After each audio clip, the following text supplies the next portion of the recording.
எல்லாருக்கும் வணக்கம். நான் 7ஆம் வகுப்பு படிக்கும்போது என்னுடைய தமிழ் ஆசிரியர் சொன்ன கதை இது. ஒரு ஆத்தங்கரையோரம் ஒரு பறவை கூடு கட்டி வாழ்ந்துட்டு இருந்துதான். வாழ்ந்துட்டு இருக்கும்போது ஒரு நாள் நல்ல மழை, அதிகமான மழையால் ஆற்றுல கரை புரண்டு ஓடிச்சான் வெள்ளம். அந்த கரையோரம் இருந்த மரமும் ஆடிக்கிட்டே இருந்துதான்.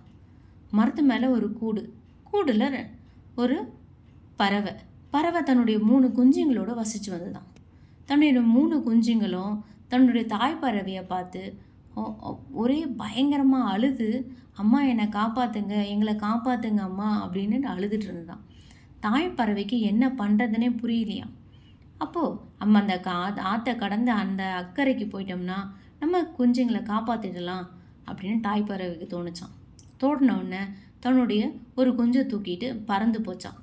பறந்து போயிட்டு இருக்கும்போது தன்னுடைய குஞ்சுக்கிட்ட கேட்டுச்சான், அம்மா உன்னை எவ்வளோ கஷ்டப்பட்டு உன்னை காப்பாற்றுறேன், நீ என்ன பண்ணுவ அம்மாக்காக அப்படி கேட்டுச்சான்.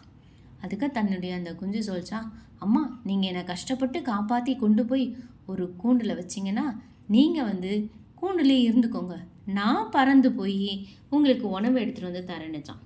உடனே தாய் பறவைக்கு கோவம் வந்துருச்சான். கோவம் தன்னுடைய குஞ்சை அந்த நதியிலேயே போட்டுடுச்சான். போயிட்டு இன்னொரு குஞ்சை தூக்கிட்டு வந்துச்சான். தூக்கிட்டு வரும்போது அதுக்கிட்டேயும் அதே கேள்வி கேட்டுச்சான், அம்மா இந்த மழையிலையும் இடிலையும் கஷ்டப்பட்டு உன்னை காப்பாற்றுறனே, அம்மாவை நீ என்ன பண்ணுவ அப்படின்ட்டு.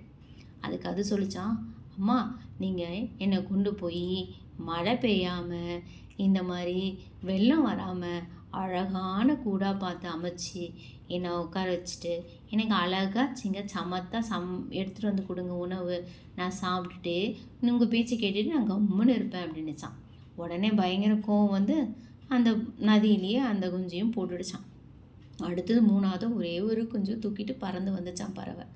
பறந்து வரும்போது தன்னுடைய குஞ்சுக்கிட்ட கேட்டுச்சான் மறுபடியும் இதே கேள்வியை, அம்மா இவ்வளோ போராடி உன்னை காப்பாற்றுறனே, நீ அம்மாக்காக என்ன பண்ணுவ அப்படின்ட்டு.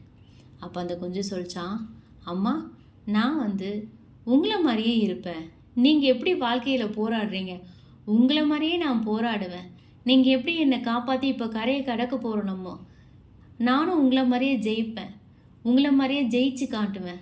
நீங்கள் எப்படி என்னுடைய உயிரை நீங்கள் உங்கள் உயிரை மதிக்காமல் என் உயிரை நீங்கள் காப்பாற்றுறீங்க, அந்த மாதிரி நான் என்னுடைய உயிரை விட பிறர் உயிரை நான் பெருமையாக நினச்சி எல்லாருக்கும் நான் காப்பாற்றுவேன் அப்படின்னு சொல்லிச்சான். எங்கள் தமிழாசிரியர் என்ன சொன்னார் அப்படின்னா, நம்மளை பெற்றவங்க எப்போவுமே நம்ம அவங்களுக்கு இதை செய்யணும் அதை செய்யணும், இதை காப்பாற்றணும் அதை காப்பாற்றணும்னு விரும்ப மாட்டாங்க. அதேமாரி அவங்க சம்பாரித்து வச்சதில் நம்ம உட்காந்து சாப்பிட்டுட்டு சொகுசாக அவங்க பேச்சை கேட்டுட்டு சமத்தாக இருக்கணும்னு விரும்ப மாட்டாங்க.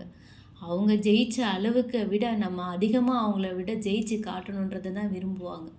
அதனால தான் நீங்கள் எப்போவுமே அம்மா அப்பா எவ்வளோ ஜெயித்தாங்களோ அதை விட அதிகமாக நம்ம வாழ்க்கையில் ஜெயிச்சு காட்டணும் அப்படின்னு எங்கள் தமிழ் ஆசிரியர் சொல்லுவார்.